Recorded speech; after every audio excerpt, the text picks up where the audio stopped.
সম্মানিত দর্শক, আশা করি সবাই ভালো আছেন। আজকের এই ভিডিওটি দেশ ও প্রবাস থেকে যারা দেখছেন তাদের প্রতি রইল দোয়া ও ভালোবাসা।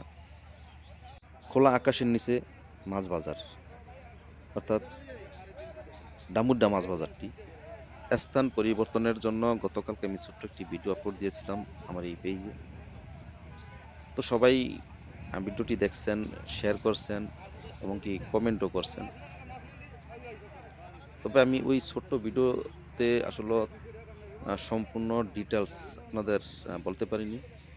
তো সেই কারণে অনেকে কমেন্ট করছেন, কেউ মেসেঞ্জারে নক দিয়েছেন যে কেন এখানে নিয়ে আসা হলো, ইত্যাদি ইত্যাদি। তো আমি সেই ডিটেলসটা বলার জন্য আজকে আবার আরও একটি নতুন ভিডিও নিয়ে আপনাদের সামনে হাজির হইলাম। দর্শক, আপনারা সকলেই জানেন এই ডামুড্ডে মাছ বাজারটি বড় একটি মাছ বাজার। আর এখানে অনেক পাইকারও আছে, অর্থাৎ যারা মাছ বিক্রি করেন এখানে বসে। আর এই ডামুড্ডা মাছ বাজারটি বেশ পুরনো একটি বাজার। তো আমার ধারণা থেকে বলছি হয়তো 30 থেকে 40 বছর হয় এই মাছ বাজারটি রিভারিং, অর্থাৎ সংস্কারের কোনো কাজ করা হয়নি। এই বাজারটি আরও 5 বছর আগে রিপেয়ারিং করা উচিত ছিল।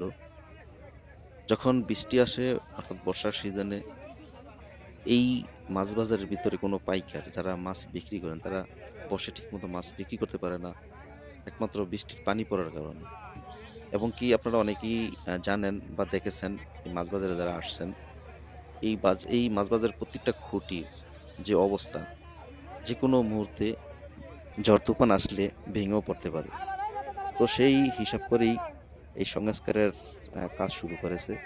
আর এই সংস্কারের জন্যই এই মাছ বাজারের স্থানটি পরিবর্তন।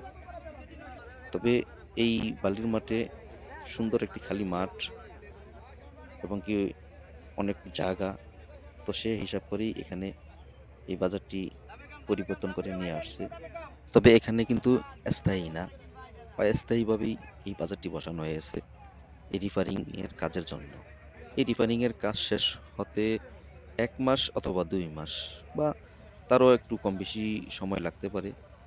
অর্থাৎ যাই হোক, যতদিন এই রিপেয়ারিং এর কাজ শেষ না হবে ততদিন পর্যন্ত এখানে কিন্তু এই বাজারটি চলমান থাকবে। তো দর্শক, আশা করি সবাই বুঝতে পারছেন।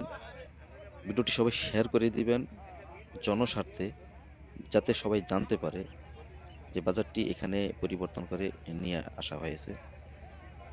আর ভিডিওটি ভালো লাগলে সবাই লাইক কমেন্ট করে দিবেন। তো আজকের মতো এখানে বিদায়। আল্লাহ হাফেজ।